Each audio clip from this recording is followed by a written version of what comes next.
Bonjour à tous, merci d'être avec nous sur France Info, il est 15h30. La prise d'anti-inflammatoires pourrait être un facteur d'aggravation de l'infection de coronavirus. La mise en garde du ministre de la Santé, Olivier Véran, conseille aux malades de privilégier le paracétamol et de ne pas prendre d'ibuprofène ou de cortisone. En cas de doute, consultez votre médecin.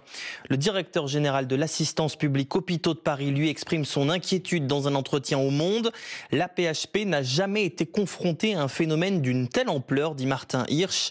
Il redoute de nombreuses hospitalisations en soins intensifs dans les prochaines semaines, mais assure que les équipes sont prêtes. Un premier détenu contaminé par ce coronavirus en France, à la prison de Fresnes, dans le Val-de-Marne. Cet homme de 74 ans hospitalisé, il n'a pas été en contact avec d'autres prisonniers, assure le ministère de la Justice. Premier cas également au Sénat, la sénatrice de Lozère, Guylaine Pantel, contaminée.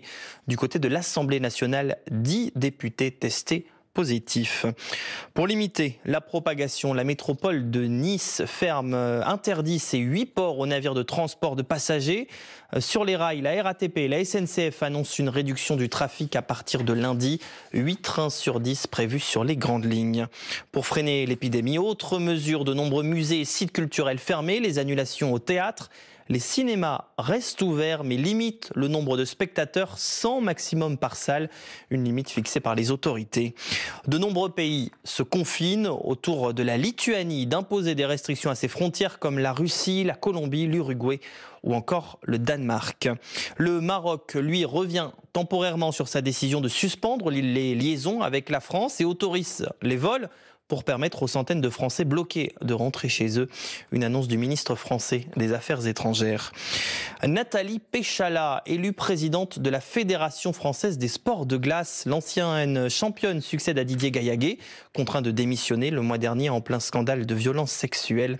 Élection dans la confusion, 2 autres candidats se sont retirés en demandant un report pour cause de coronavirus. Et puis Martin Fourcade fait ses adieux au biathlon et s'offre une ultime victoire avant sa retraite. Il remporte la poursuite de Kontiolahti au championnat du monde en Finlande, mais pas suffisant pour finir en tête du classement général. Le quintuple champion olympique termine 2e. Merci d'être fidèle à France Info. Restez avec nous, l'info continue.